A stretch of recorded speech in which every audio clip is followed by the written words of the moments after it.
બનાसकांठा जिला में एक पेड़ माँ के नाम अभियान अंतर्गत डीसाना गुगल गाम खाते 11,000 वृक्षों कराયું वावेतर।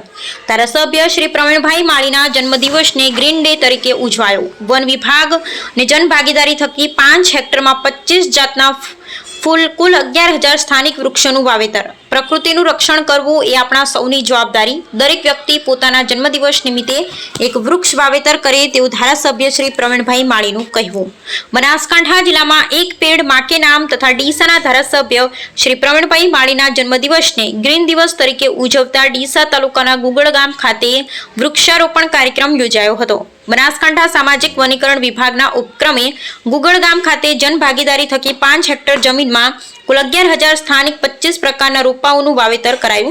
कार्यक्रममां दीप प्रागट्य बाद विद्यार्थिनीओने पुस्तको भेट कराया हता। आ प्रसंगे धारासभ्य श्री प्रवीणभाई माळीए जणाव्युं के राज्य सरकारे खेडूतो माटे अनेक योजनाओ अमल बनावी छे अने खेत तलावडी बनाववा माटे व्यक्तिगत खेडूतने रूपिया 3 लाख जेटली सब्सिडी आपती योजना राज्य सरकार द्वारा लाववामां आवी, जेनो फायदो खेडूतोने मळ्यो छे। राज्य सरकार श्रीए वरसादी पाणीथी खेती करता खेडूतो माटे वधारानुं वीज कनेक्शन आप्युं छे, जेनाथी हवे बनासकांठाना खेडूतो तळाव तथा खेत तलावडीना माध्यमथी पण खेती करी शके छे। Bureau report Ramjibhai Raygor. मारा जन्म दिवसे ग्रीन दिवस तरीके उजववानुं नक्की करेल छे।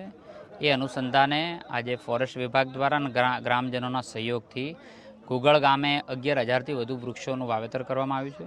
गामना लोकोए एक पेड़ माँ के नामना संकल्प साथे आ वृक्षोनुं जतन करवा माटेनो संकल्प कर्यो छे।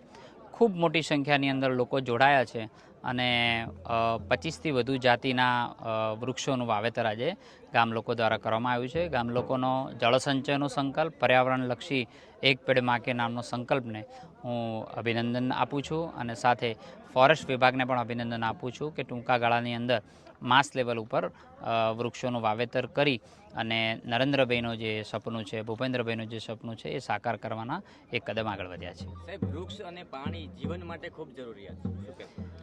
વૃક્ષ એ નારાયણ દેવ તરીકે આપણે એને પૂજીએ છીએ અને આજે પાનખર ઋતુ કેમ આવે છે, કેમ પાણીની જરૂરિયાત છે, ગામજનો સાથે સંવાદ પણ કર્યો છે। આ જ પાણી વૃક્ષ પાણી ખેંચે પણ છે અને પાણી આપે પણ છે। એના ઉદાહરણ દ્રષ્ટાંતો સાથે આજે ગામ લોકો સાથે સંવાદ કર્યો છે અને આવનારા સમયની અંદર હરિયાળું ગામ બને, આપણો જિલ્લો હરિયાળો બને એ દિશાની અંદર આગળ વધ્યા છીએ।